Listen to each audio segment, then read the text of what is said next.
Hey, good morning, y'all. Jesus is Lord. The Word works, but you got to find out what the Word says and work it. Talked to you yesterday about no temptation taken you as such as common to man, and God didn't send it, the devil did. So I'm going to go on to that for several days here. James chapter 1, beginning in verse 2. People misquote this. So let's look at what it says. My brethren, count it all joy when you fall into divers temptation, knowing this, that the trying of your faith worketh patience, but let patience have her perfect work, that you may be entire, wanting nothing. Let's go backwards. That you come to the place where you don't want anything. Your needs are met. You have an abundance. Jesus said this. You have to understand this.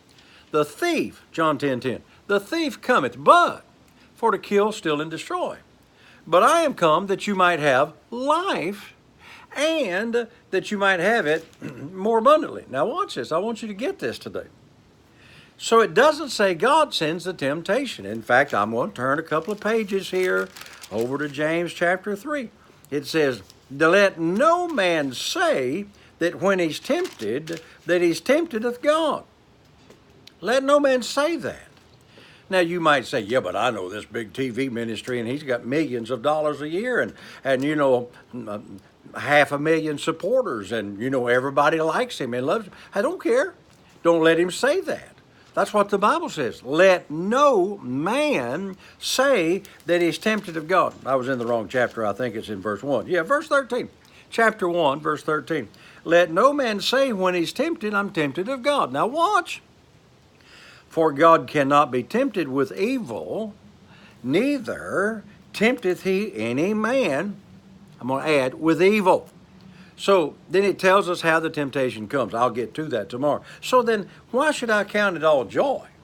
When I fall into these different kinds of trials and tribulations. So let me read it. My brethren, count it all joy when you fall into divers temptations, different kind of trials, different kind of temptations. Well, why should I count that joy? Why would God tell me to count it joy? Because you know something. Verse 3, knowing this, that the trying of your faith, not the trying of you, not giving you sickness, not stealing your money, that the trying of your faith worketh or develops patience. It's another word people mess up. Patience is steadfastness, to be the same as. You should be the same every day. Every day of your life, you should be confessing divine health, confessing divine prosperity, confessing healing, the blessings of God. Let the redeemed of the Lord say so. And I quoted to you yesterday, Romans chapter 8, verse 2, that the law of the Spirit of life has made me free from the law of sin and death. I'm going to do this today. You may lose the picture when I do this, but you can obviously see that I'm sitting on my front porch. If I turn this around a little bit, you'll see my yard out there, and a little further down's the lake down there, okay? Now, I'm sitting on the porch in a chair. Gravity is working. I can climb up on that banister. Let me show you. I can climb up here on this banister, and if I choose to, I can jump off. Gravity's working, and it will overtake, and I'm going to go plop right there on the ground. Might be 4 feet, 5 feet. Possibility I'm going to get hurt. So watch. I'm not going to jump off of the banister.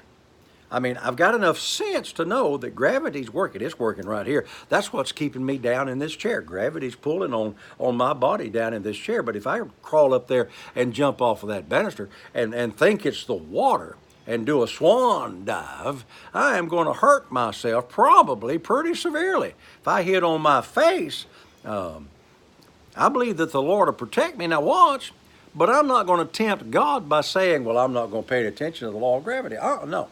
So when you say these kind of dumb things that religion says, and again, I don't care who says it. Well, the Lord sent that to teach me something. Somebody says, yeah, but I know that when I was in the hospital, God taught me something. God will take the opportunity to teach you something, but you could have got the teaching before you ever went and not have to go down there. I like to call you a dummy. Saints, redeemed, righteousness of God, start using your head. Every temptation that cometh to you which is common, but God will with the temptation make the way of escape. Well, right now, the way of escape is don't jump off of that banister. I mean, that's dumb. So somebody says, well, you might be tempted to. Well, all I got to do is say, I ain't going to do it. So let me go back and read it. Count it all joy when you fall into these different kinds of trials and temptations and yuck, knowing this, that the trying of your faith worketh patience. Now, I got to say this. Mark chapter 4. Satan comes immediately to steal the word. Now, he may not like you. He may not like me. Probably don't. But I don't like him either. But he doesn't come with a trial or temptation in order to cause me to hurt. He comes to cause the word of healing to come out of my life. You're in a situation where you don't have enough money to pay your bills. And I've been there lots of times. And you just, what am I going to do? I mean, I'm working as hard as I can. I'm working one full-time job, another part-time job. I'm not making enough money to pay my bills. I got to buy groceries. I got to pay my electric bill, which, by the way, mine this month was huge. I mean, it was bigger than I expected. I'm going to have to believe God to pay that bill. I mean, that's bigger than what I had in my bank account. But listen to me. I'm not limited to what I have in my bank account, and that didn't happen to me so God could teach me to trust him. Satan came to steal the word of prosperity. Satan came to steal the word that my God shall supply all my needs according to his riches and glory. Satan came to steal the word with which is wealth and riches shall be in my house. So don't blame God for your trial. Put it where it belongs. It belongs on the devil. And I got to go, and I'll come back and finish this tomorrow. So until I'm with you, remember all day, Jesus, he's Lord. Thank God the word works.